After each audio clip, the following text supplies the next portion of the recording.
I don't know how we did the time. I don't know if it's 11 on your side. Yes, hello. Hello, you're welcome. Thank you for coming in this live stream an hour earlier. An hour earlier. I hope Yes, you are no well problem. equipped, even if it's an hour earlier. So thank you so much, Elizabeth. We are honored to have you here. We were waiting forward to have this wonderful talk with you. Guys, Elizabeth is a behavioral analysis, and her purpose is simple and very powerful because it's helping people live more functional lives. She has worked closely with students with developmental and learning disabilities, and she believes that every student can learn when given the right environment and support. Elizabeth is passionate about simplifying life and breaking barriers family face in accessing treatment. I'm trying to put the message across in a better way as possible because the last time I was live, I did not put in properly. So I'm trying my best to put all the information in the right way. Yes. She was a former elementary school teacher for 15 good years, and she has worked with all types of learners in schools, in school setting, clinical settings, and in-home settings too. So everybody, help me welcome Coach Elizabeth Waren to share her story. You're welcome. Thank you. It's a pleasure. Can you hear me well? Yes, we can hear you. Great. It's a pleasure to be here. This is my first interview for the year. And so I think you're going to get some good quality answers from me because I am I am alert, and I have just some goals that I've set for this year. And one is to be more engaged in the community, really talk about the things that I do as a behavior analyst, and to make sure that community is served. And when I define community, I'm speaking of not just the clients that I serve, but the immediate environment that I live in, as well as the community of students with disabilities. And this is a good way in which to promote what I do, but it's also a good way to explain what behavior analysis means. And so any way or format that you want me to go ahead and start, I can, but I just really want to be led on how the format goes. So if you want to ask me questions, that's fine. And then I am right here in Georgia. That's where I'm based at now. But my original place of birth is in Detroit, Michigan. My parents raised me to be really respectful to just my elders and be a part of the community, be engaged with the community. So that's what started me to want to do more community engagement in my field. As you stated, I was a I was a teacher, a certified teacher in Michigan, and I taught in general education as well as special education. My major is math. So I have a lot of technical and been taught how to think critically, but I also like human studies. So I also have a degree in psychology and a master's in behavior analysis. So what is behavior analysis? If you want me to start with that, it is a study of research-based techniques that help understand life and ways to function. It also includes research-based interventions, and we use these in an applied setting, meaning I'm technically can be called a behavior scientist. And so I use the research methods like we learned in school, making sure that we have a hypothesis, starting with a question of inquiry and ending with our finding and our research conclusions. I am board certified, so I am accountable to a board of ethics and principles. And one of the principles that we hold near and dear to us is to make sure we do no harm to our clients. And that means mentally, physically, emotionally, and in any other way. Thank you so much. We are very honored to have you here. You have really explained deeply, which we really appreciate, especially to people who do not understand. I've no background about it, but I'm sure when somebody hears the word behavior, they are able to capture at least something. So, Coach Elizabeth, I would like to ask you, how can we truly understand what someone is communicating through their behavior, especially when they don't express themselves, they don't talk much? Yes. So one of the fathers of psychology is B.F. Skinner, and his understanding of communication is defined as what the listener and the speaker does in an exchange. So in the field that I work in, as I work with students who have developmental disabilities, one of the most prominent diagnosed disability in America is autism spectrum disorder. And there are two classifications for students who do not express themselves vocally or verbally. Some people refer to it as nonverbal communicators. B.F. Skinner defines what verbal communication is, and one of the verbal operants that he talks about is manding. And manding is using your hands, sign language, gesturing.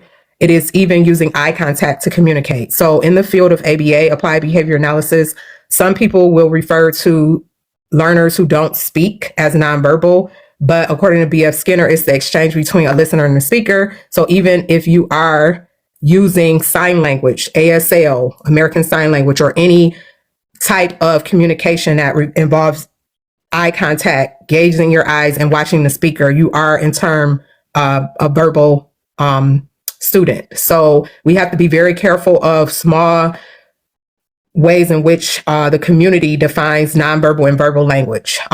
So as I'm talking to you and I see a communication language, it could be a nonverbal gesture. However, it's still deemed as communication.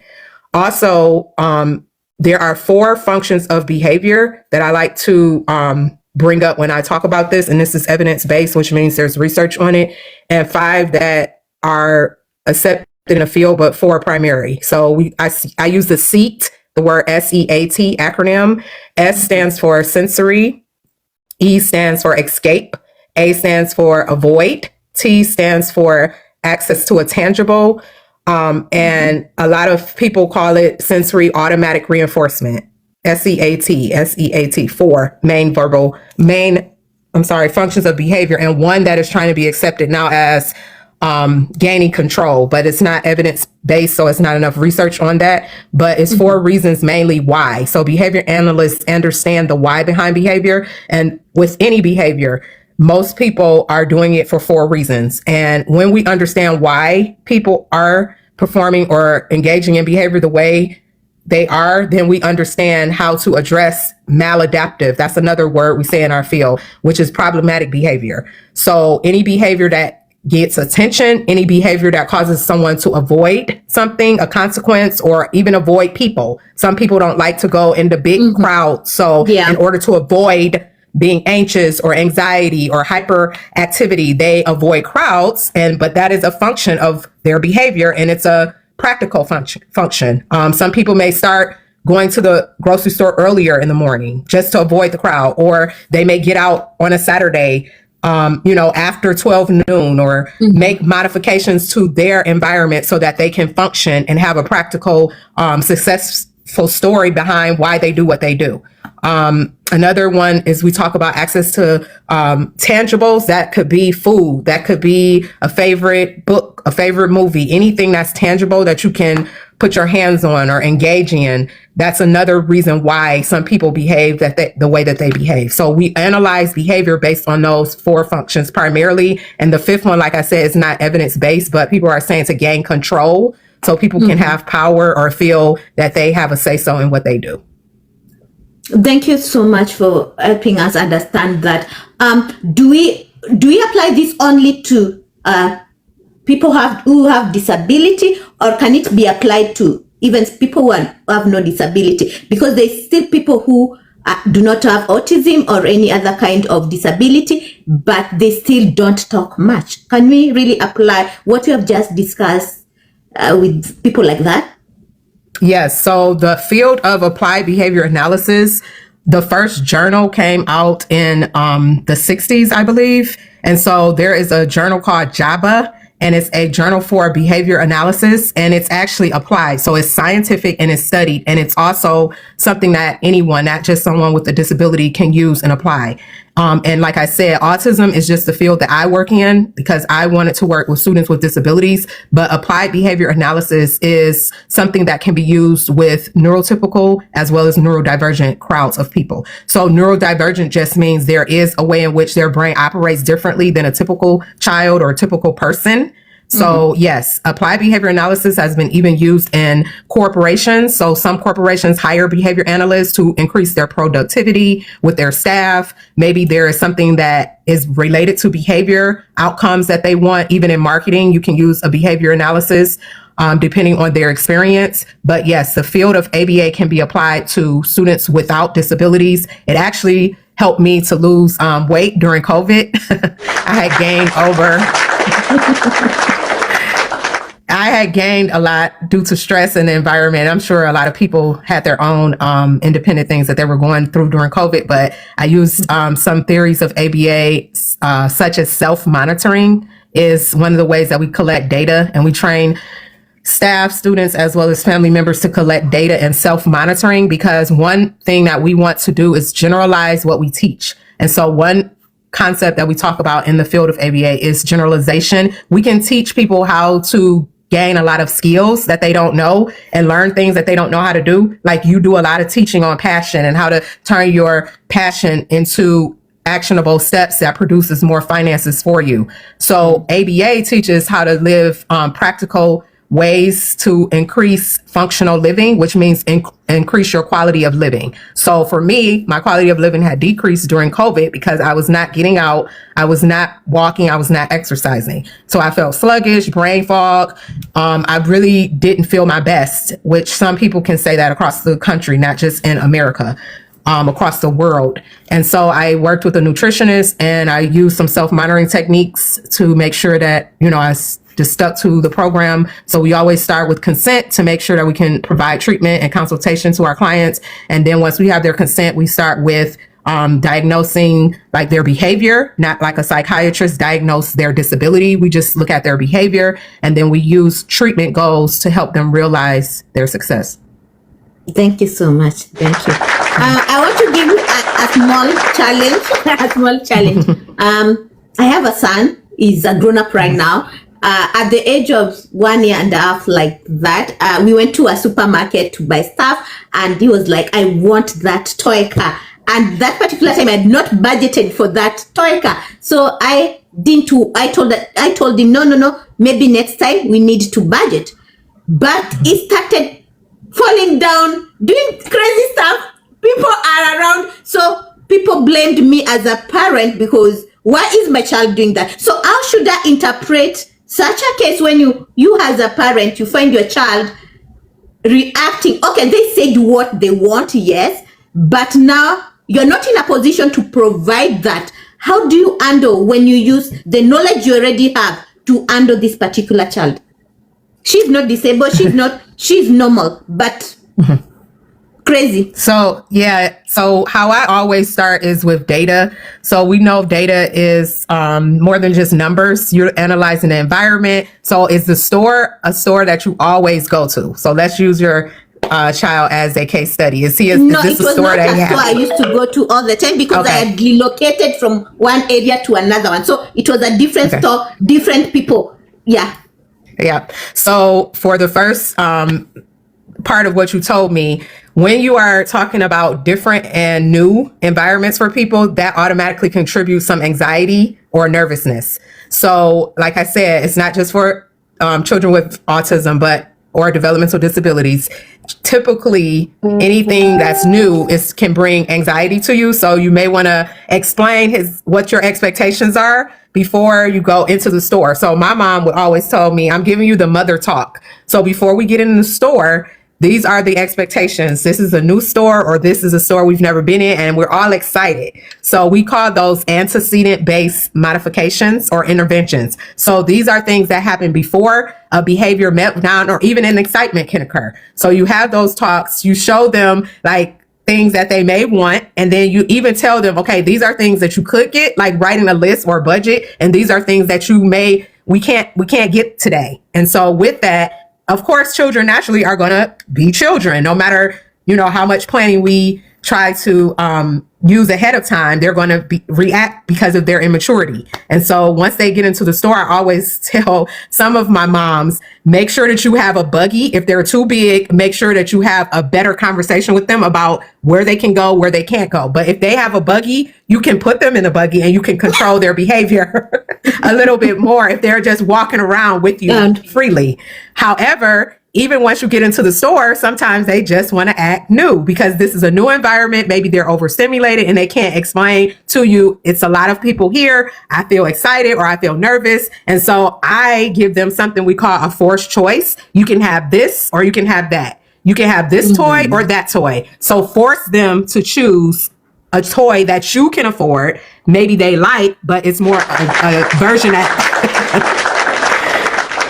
It's a version that you can afford and that you see them maybe playing with it first and exploring with it if the story allows that, and then giving them a reward. So the applied behavior analysis theory is very, very, 3 principles of behavior analysis is reinforcement. That's the number one principle that we use. And that is just increasing the positive likelihood, positive reinforcement of them wanting to engage in positive behavior, meaning following directions, doing the things that you feel as a mom is appropriate for that environment. So once they have done that, then you have to give them a lot of praise. Good job. It's not always money. It's not always something tangible, but it could be a natural. It's something naturally that they have access to. And the longer you wait to reinforce them, the more behavior that is not appropriate you could see. So always have it in like a tool in your back pocket. Always think of praise. And you do a lot of that on your lives. You always praise people. I noticed that when they enter your live, you say good morning, you're nice, you have a friendly tone in your voice. So you are already doing reinforcement, whether you know it or not, positive reinforcement. Thank you. When we come in, you greet your moderators, you're just so pleasant and you make people want to hang around. Thank you so much. I appreciate that. Wow, well handled. So prepare early. Parents, prepare early. If you find out that things are going to go wrong, you need to prepare early. Coach Elizabeth, the next question I'm going to ask you, what are the common behaviors people misinterpret? And what are they actually trying to communicate? People can misinterpret. Like when you go to Indians, when they say yes, they do like this. And when you do like this, it's like saying no. So in behavior, which behaviors do mostly people misinterpret? I agree.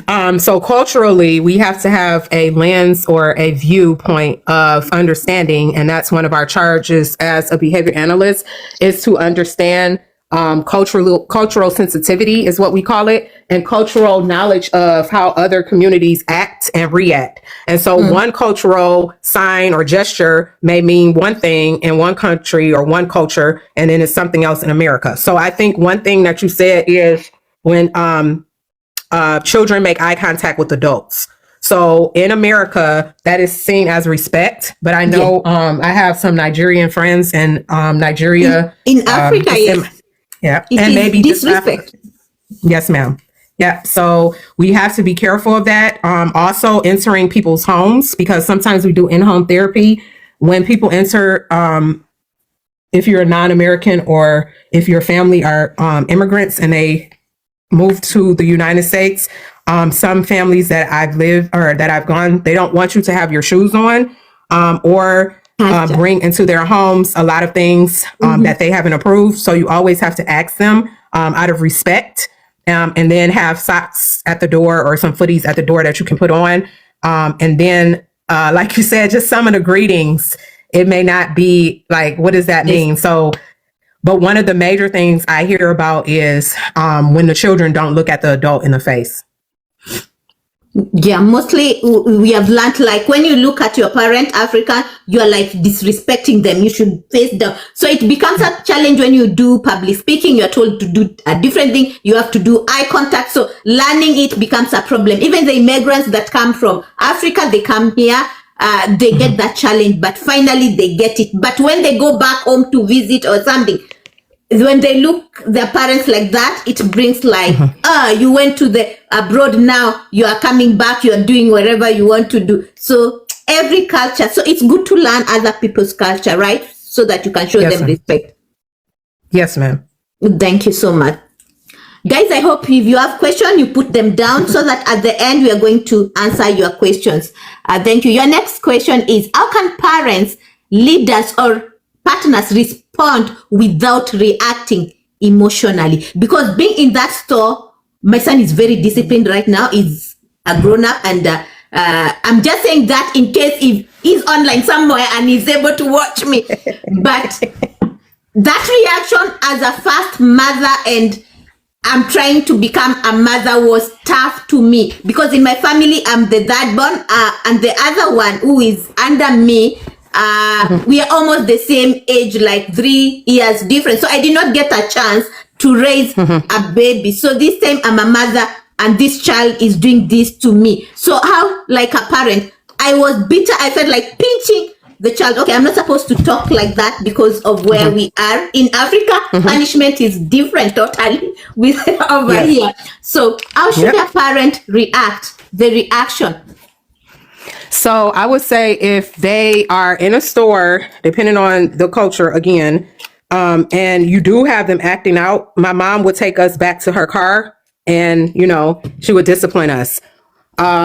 Because her theory was, if you act out on me, wherever you act on me, that's where I'm going to discipline you, so you'll learn how to act. However, in 2026 in America, that would not be acceptable. Yeah. And so I would tell parents to talk to the child immediately, remind them of your expectation.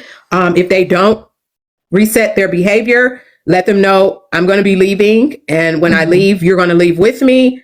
Do not draw attention, because that's going to continue them misbehaving, screaming, shouting, yelling. So you want to stay calm. And it's not easy as a parent. You want to stay calm. Don't let them look at your face, your facial expression. Make no eye contact. You can look in their direction, but try not to make as much eye contact, depending on the culture again, and let them know you're leaving the store. This is unacceptable. And then you can have another principle that we use is punishment. Unfortunately, punishment can work. Try speeding on a highway in America. You're going to get a big fat ticket. So some punishment, depending on how long it's in place, what are the consequences, punishment is effective in changing behavior. So maybe when he gets home, you are able to use some parenting skills and some parenting lessons, and remove some things that he really likes out of his room. But you have to do it not 5 hours later or 10 hours later. Immediately when he gets home, you have to explain. Yes, the immediacy is very important. Thank you so much. Immediacy is very important. The longer you take, they misunderstand what you meant, and they will not even understand why you are punishing them, because there's a time gap. All right. Thank you so much for that information. My next question to you. What does repeated behavior tell us about unmet need or internal struggles? Repeated behavior explains not just environmental constraints and how they affect behavior, but repeated behavior can explain a lack of proper teaching if it's inappropriate behavior, just like habits and skills that we build to produce productivity or to produce a positive result. Those repeated actions lead to a positive result. It's the same way with inappropriate or negative behavior. Constant, maybe reinforcing inappropriate behavior, laughing at kids that are in the store falling out, or laughing in the classroom at someone who's bullying another child. Those things also cause a child or a person to repeat the behavior. And one thing we learn about recidivism, and that is in a criminal justice term, why inmates or repeat offenders continue to engage with the criminal justice system. So recidivism is high because their punishment doesn't always match the crime, or like we said, the immediacy of their punishment is not considered. And we also want to understand children that are taught certain ways to behave are taught by their environment, and their family could be their immediate environment and their social environment. And so in order to change behavior is what we focus on in the field of applied behavior analysis. You have to have systems in place. And one of those systems is to redevelop a way of getting reinforced for positive, appropriate behavior and getting punished for inappropriate behavior. Or the third principle of behavior analysis is something called extinction. So extinction means that you are withholding reinforcement for the behavior, which means you're not following through. You're not giving any kind of attention to the behavior until it's totally extinct and you don't see any more inappropriate behavior. But with extinction, it is a very it could be a very dangerous procedure, and we use it for like students who self-injure themselves, like bite on their arms and cause bleeding, or students who run out in the street and they could hit themselves or harm themselves. So there are other ways in which that we address more harmful behavior, but we also want to embrace a more not just comprehensive, but a more current way of treating inappropriate behaviors. But when you see people repeating behavior, be it inappropriate or appropriate, it's because of those three principles that I just said are in place: punishment, reinforcement, and extinction. So you want to mean like if there's a repeated behavior, it means that the root of the problem was not solved, or the need was not resolved. Does that exactly mean that? Yes. You. So they were not taught in a way that is socially appropriate. I'm not going to say just at a young age, but if you think about children and how impressionable they are, they learn from their environment, and their primary environment is their family. So as a child, the needs and things that they did not get, that were not met, when they're not met, they continue throughout life trying to navigate how to get those initial needs met. And some of them use inappropriate behaviors to get their needs met. And those behaviors can lead to being in trouble in school, constant, maybe even health issues. They can also boil over into their adulthood and lead to criminal behavior or having to defend themselves criminally. And I believe, as I study psychology, that a lot of children really want to express themselves in ways that their families or their environment have not allowed them to. And so when they become adults, they still want to achieve that. Thank you so much. Thank you for enlightening us. The next question. How can we change our own behavior? I think I'm talking about something related. Somebody asked a question over there. How can we change our behavior when our action do not align with our desire? Like our environment can contribute to how we behave even if we don't want to. Yes. So how do we change that if what we believe in our brain is not what we see in our actions? One way to do that is some people really rely on talk therapy. So we have some knowledge of behavior analysis branches from the field of psychology. However, some knowledge of psychology is understanding how the mind and the brain thinks. Trauma is a big buzzword in the field of psychology, and even it should be in the field of human sciences, because trauma affects the brain and how the brain is processing information and developing. So if a trauma could be anything that has to do with threatening your existence or your life and making you in some way feel that you can't move past it, whether it's a death of a family member, maybe you had the trauma of COVID-19 where nobody could go out, your family lost some wages, you lost maybe a parent or some member of your family or a community leader. All of these things that impact us in our health, medically, physically, socially. These are ways in which trauma can affect the brain. So one of the brain functions is your hypothalamus, and your pituitary glands are affected by your thoughts and your emotions. And that could lead to high blood pressure. That could lead to hypertension, diabetes, other ailments, even fibroid tumors among women. And so when trauma is not treated effectively, it can lead to a manifestation in your body. So when your mindset is not recharged or reset, and I believe you talk about this in your lives, when your mindset is not reset, your body goes along with what your mind is saying. So psychotherapy is one technique that people use, and cognitive behavior therapy helps to challenge the mindset when it has been shifted or gone through trauma, and it leads to re-understanding life and adjusting the way that we think, and so that the way in which we behave can line up with what we truly believe. But sometimes it could be trauma, sometimes it could just be talking to someone like a coach, like you coach people, coaching them through action steps, small action steps on how to get to the big behavior result that they want or the big goal that they want to achieve. So coaching is good, therapy is good, and I use yoga to help reset my emotions from trauma that I have experienced, and that really helps because your mind is channeled by your breathing as well. And so when you're breathing and your system, your sympathetic system and your nervous system are not in line, it also can manifest some things, and you could be achieving less because that part of your nervous system controls a lot of other things regarding your brain. So some things are the brain that's not functioning correctly, which affects the body, which affects achieving goals and changing behavior. But once all of these systems come together and you have the right support, just like I said before, in the right environment, anyone can change and learn new ways to interact. And that's why I come to you, to your lives in the morning, because I have a new passion. I want to take some of my skills and start working in the criminal justice system, especially with children with disabilities. You'll be surprised how many of them are getting harassed by police officers. And because they don't know that they have autism spectrum disorder or other developmental disorders, they enter the criminal justice system. And so I have new goals that I want to achieve. So I see a coach, and I like seeing you online, and I also talk to people that can support me. Thank you so much. I really appreciate that. We also enjoy having you in our live stream. So you're also a blessing right now to most of us. All right. Thank you. Yes.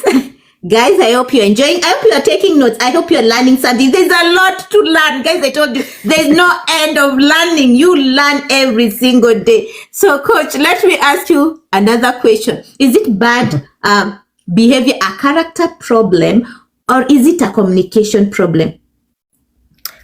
So just to give you a definition of what behavior is. So in the field, we say if you pass the dead man's test, that is what behavior is. So anything that a dead man cannot do is behavior. So some people say, well, I don't have any behavior. If you're living and you're breathing right now, that is behavior. A dead man cannot breathe. So if you are doing things every day, whether you know it or not, those are manifestations of behavior. So your question was, repeat it, please, because I kind of got lost. Is bad behavior a character problem or a communication problem? Is bad behavior character? Yes. Yeah.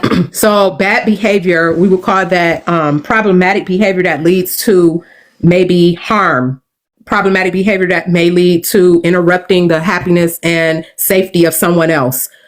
Bad behavior is in some ways mixed with your character. Your character is the sum total of the ways in which you understand mentally who you are, as well as your actions. So it's not just what you say, it's actually what you do. So yes, inappropriate or bad behavior is a manifestation of your character. However, going back to the principles of applied behavior analysis, it has been reinforced, it has been punished, or it has been extinguished. So if you analyze it in that way, then you can see why some people still have character flaws. So some people in, let's say, a public figure or a celebrity or anyone you want to analyze their current behavior, depending on the history, the learning history of that behavior, how did they begin to behave like that? What is the function? Always asking, what is the function? Are they getting attention? Are they getting access to a tangible? Are they able to control more? Is it a release of certain type of control for them?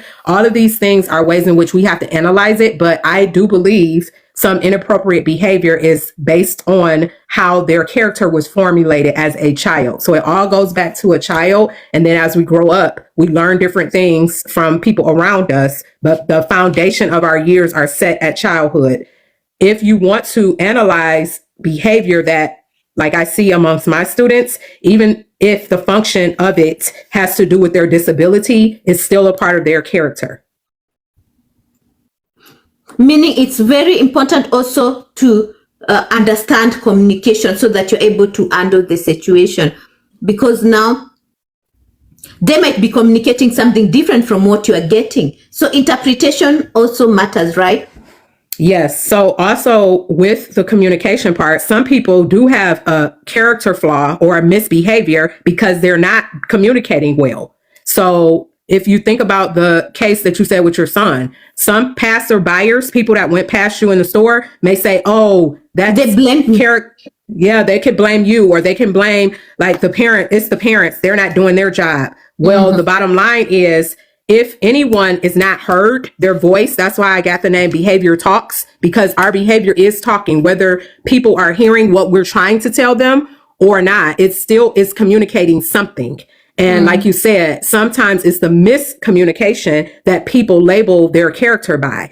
They're trying to tell you something, or they've tried to tell you in a socially appropriate way, and they maybe didn't get the response they wanted. And so they're using another way that could be inappropriate or a character deficit or flaw to get their needs met. And so you're right. It could be from miscommunication or improper communication. And that's why we really want to focus on, as behavior analysts, teaching skills, not just understanding the diagnosis, not limiting the children based on their diagnosis, but still teaching skills that help their lives be functional, which is making sure they know how to communicate effectively.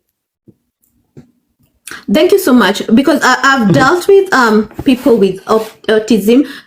There's a lady. She used to work. I used to drive her to the store. She used to work. She works for 3 hours. I wait for her in the parking lot and back. She was verbal. She could talk, but this kind of music she could listen. This kind of music she could not listen. There's temperature she could not listen. When I went to her room, I don't put the lights on. It takes. They have different. Another one, they can't talk. You have to learn. They direct you. Maybe they want to eat something. You have to be alert. You have to understand, because if you don't get what they are communicating, then you're gonna crash. You're gonna, like, misinterpretation can bring a lot of problems. So alertness, understanding what, and it sometimes will take time, but once you get it, it can work, because autism they are sharp, they are very bright, they can tell a lot of things.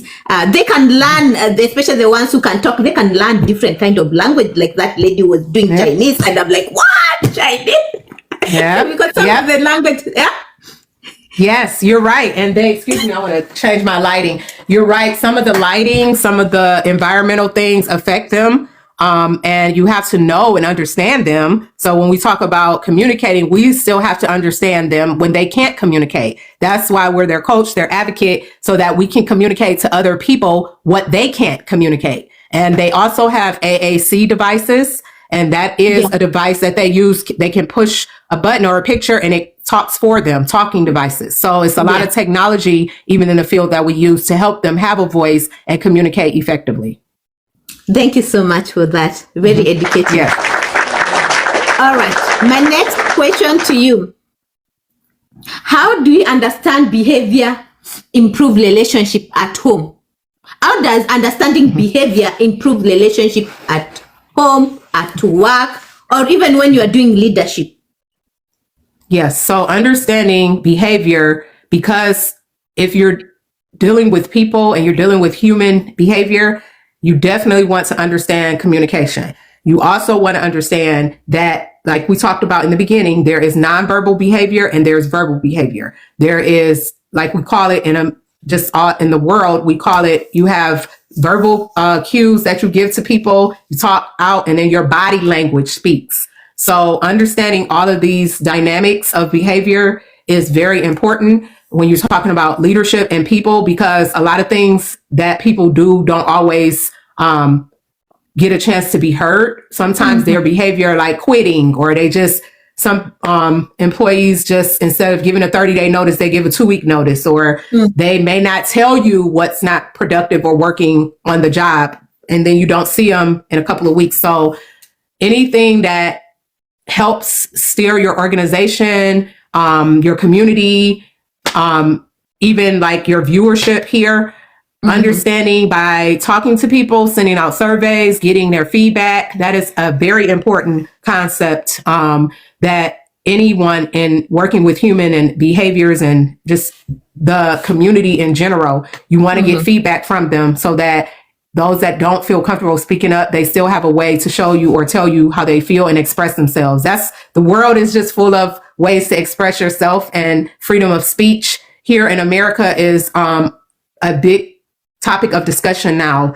with everything that's going on, and when to say things that are appropriate, and when things that you do say can lead you to behavior situations or contacts with people that you don't want to have. So any leadership that's seeking to understand people's behavior, you always want to start with talking and using ways to communicate that are not always direct communication, because some people feel direct communication could be confrontational. So they feel like they want to answer a survey that's anonymous, or they want to be able to respond in a way that it won't be back to them or chase back to them. And sometimes that's good and sometimes that's not good. But if you're looking for feedback to improve yourself as a leader, or to improve teams and to improve the behavior on teams to lead to more productivity, or just to lead to more of reaching your goal, you want to give people a chance to speak up and have a voice, and then to give feedback. Thank you so much. Whatever you are saying, when I summarize it, it means that when you understand behaviors of people, you're able to build trust with them. Is that correct? You're absolutely correct. Yes, ma'am. Thank you so much. Our next question. How can behavior awareness help break negative habits and patterns?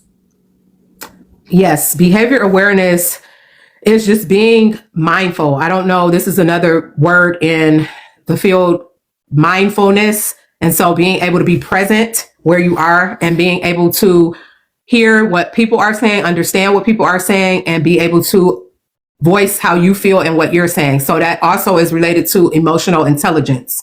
Emotional intelligence is maybe not having all of the words to say what someone else is trying to communicate, but you can see it in their tone, or hear it in their tone. You can see it in their face. You can see it in their body expression. And then from that, being able to use what you see to be aware of how you can change your own behavior, so that whatever goal you're trying to achieve can be achieved. So that's through a romantic relationship, that can be through a work relationship, that can be from a coach to a mentee relationship, really being mindful of how other people communicate. Like I said, the function of their behavior, taking data or taking notes on mental notes, or you can take a note on a notepad. As a coach, you should even understand what triggers your client or what triggers your mentee. Are they moved or motivated by financial gain? Are they motivated, like you said in one of your talks, are you motivated by numbers? Does your number turn into profitability? You can have someone with the same cell phone, like you made a video about that, but one person is getting wealthier and one person is stagnant, because maybe they don't know the power. Maybe they don't know the power of the tool that they have in their hand. So understanding that my behavior awareness is not just for yourself, it's even for others. And again, here we go with the exchange between the speaker and the listener. In order for that communication to develop and grow stronger, you want to be mindful of your behavior, how it affects other people's behavior, and then the emotional intelligence, and sometimes knowing when to say, what to say, and then being able to bring all of that together to work for the greater cause of everyone. Thank you so much for that information. My last question for you. If actions speak louder than words, that is what most people say. Actions speak louder than words. What should we pay attention first? What people say or what people do? If actions speak louder than words, we should be concerned about what they do. Because maybe their actions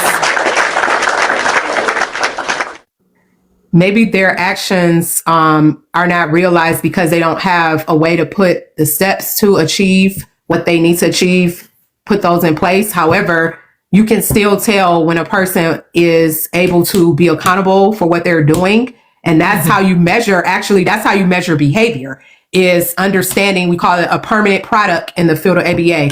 A permanent product is, in the end, what can I analyze after I've talked to you, after we've had a conversation?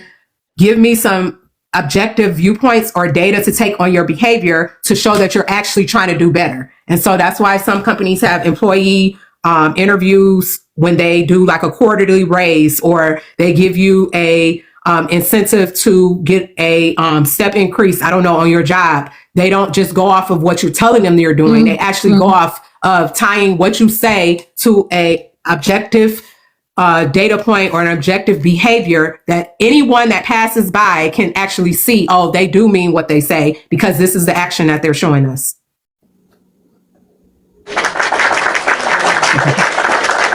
Elizabeth Waren, we really appreciate what you have shared with us. We have really learned a lot, and we have more. I know you have more to share with us. We are hoping to even bring you back another time so that you share more and more. Guys, if you have questions, this is the time. Lavagad, you asked a question and it was related to what I asked. I don't know if your question was answered. If it was not answered, you can either, are you up here? You can either open the mic you ask, or you can still type below there. The choice is yours.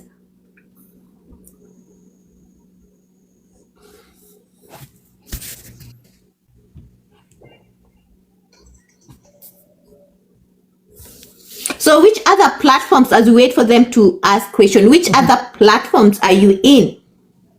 I am on Instagram as Behavior Talks, but I'm starting to develop that more. And I am on Facebook, Behavior Talks. I use TikTok to help just reach other people personally. So that's more of my personal account. But one of my mentees is on, her name is Chanel. She's helping me to develop behavior. I mean, the Chanel TikTok. is here. So I think she's here. Yes. Yeah, she's here. So Thank you so much. Yes.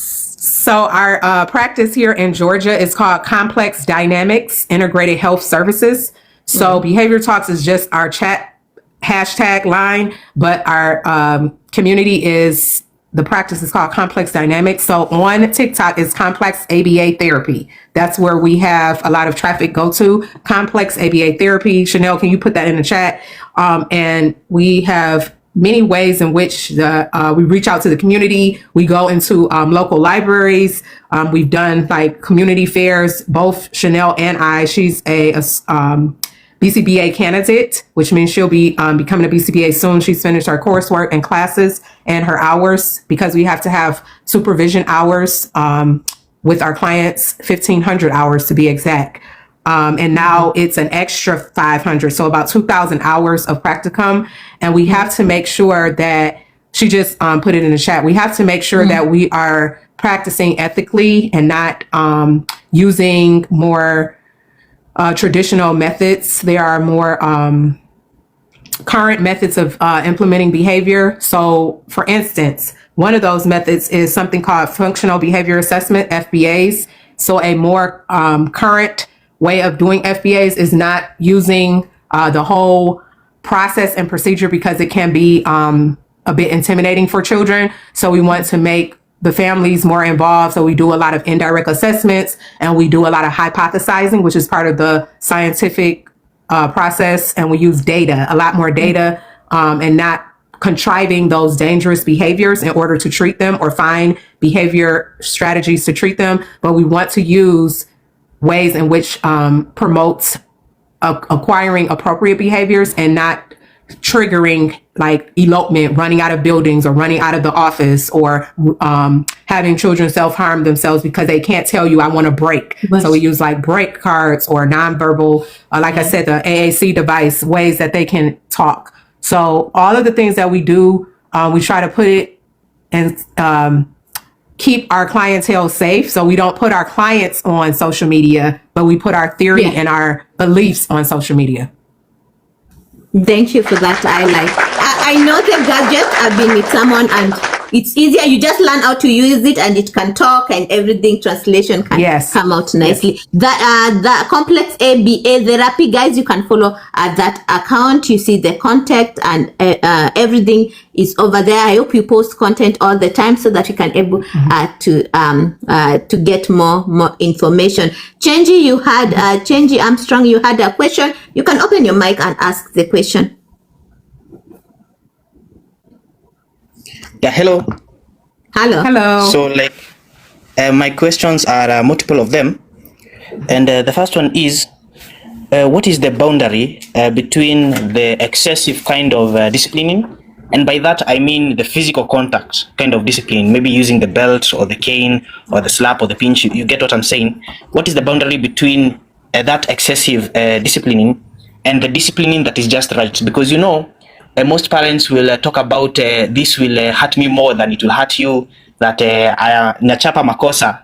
Okay, that's just how I think most Kenyans say that nachapa makosa sio we nachapa, which means that I am beating the sin or the mistake that you made out of you, and I'm not actually beating you. So how does a parent know how to know when they're using excessive, and how they will know that they're using that is just right for their kid to get the idea that I was doing something wrong? That's why mom or dad is not happy.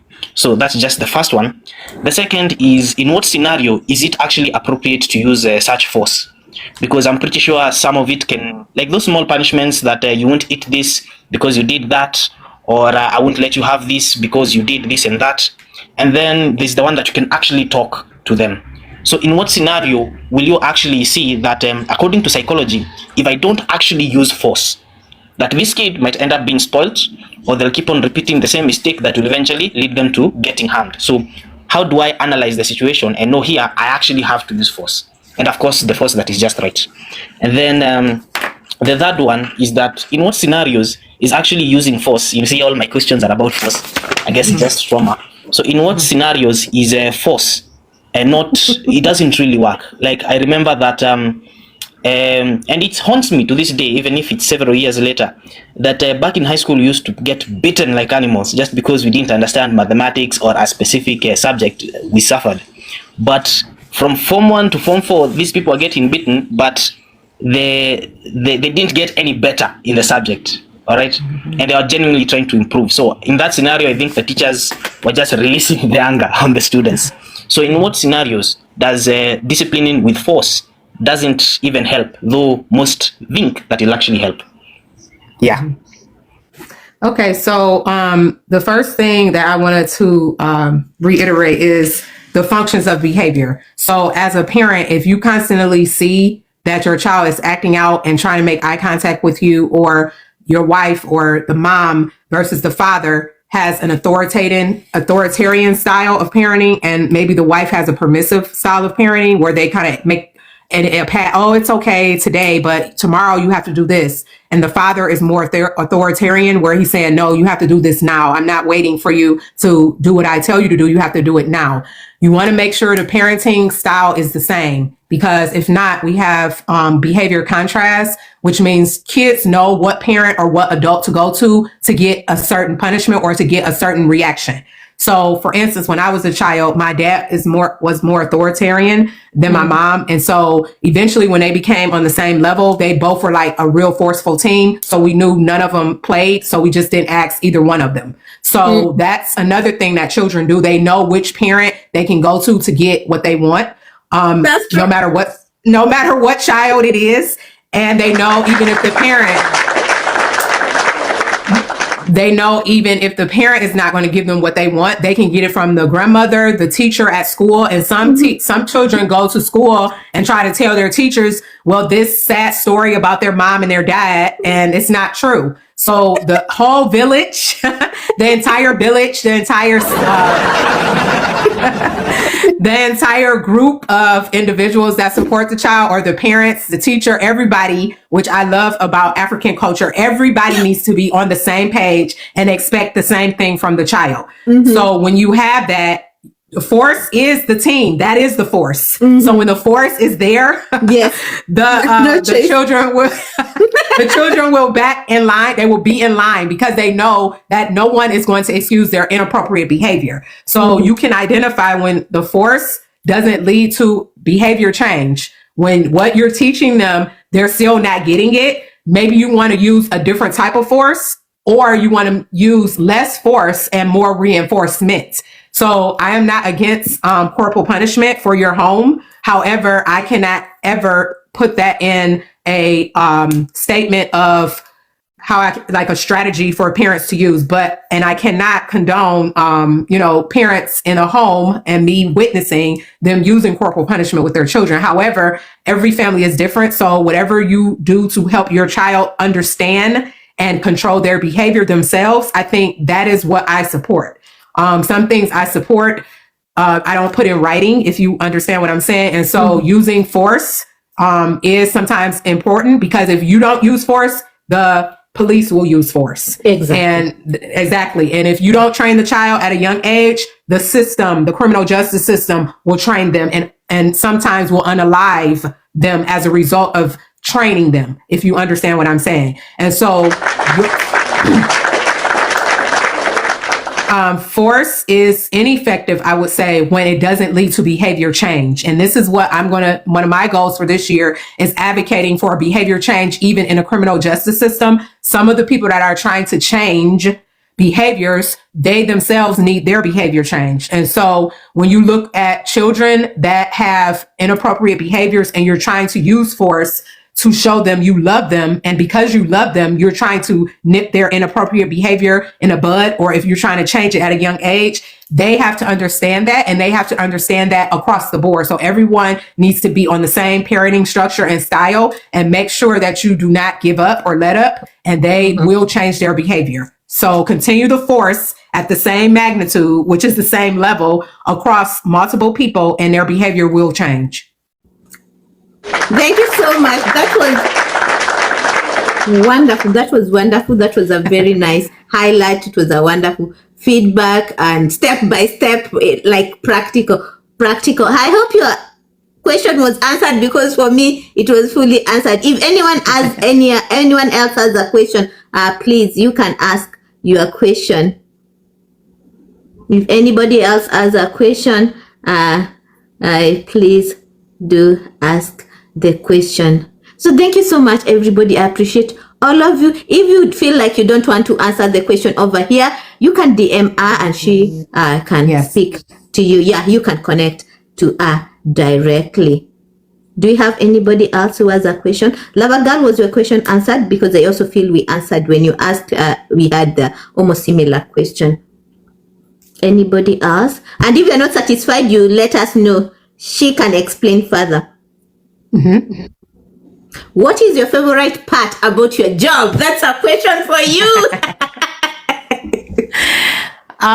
So my favorite job, or part of my job, is actually seeing the children change. I give you a funny story. I know stories are very important to tell. So one of my students that I saw in the home setting, he had a situation where he would not talk to anyone. He was functionally communicating and vocally communicating, but then something happened where he traveled back to his country over a period of time. I think it was over the springtime, maybe 3 or 4 weeks. And when he came back to the United States, he would not talk. And so the family was very concerned about him. And they asked me to go and help him with his daily habits, like showering, bathing, and just his routine grooming. And just work with him. So when I worked with him, everybody kept talking for him. And that's what happens sometimes in our field. People are talking for you. So why do you need to talk? So everybody is talking for you. And we don't give the children time to process what they need to say so that they can talk. And one day a supervisor was coming to the house to observe me. And he was coming out. She came in the same setting I was in the living room, I think we were. And she said, yeah, he's still not talking. And I don't know what else is the next step. Do you have any interventions? And he said, yes, it's time for you to go now. So he opened up his mouth and he verbally said, it's time for you to go now to the supervisor. Wow. So you are distracting us. You need to go. Yes. I could not believe it. I said, what did he just say? So all of this teaching that we thought was not getting to him, he was understanding it. And that's common in the field where their receptive communication is more stronger or powerful than their expressive communication, what they can tell you versus what they understand. And they just keep it up here in their mind, and they don't respond or they don't say anything. So that's what I like the most about my job, is seeing the child develop and their behavior actually change. It's very reinforcing for me and the family. Yep. Thank you so much. Wow. Guys, it's time to say goodbye. Thank you so much. Thank you, Elizabeth, for taking your time being with us, talk to us, and also answering our question. We are going to see you next time. So it's time to say goodbye. Thank you so much. Thank you. Bye-bye.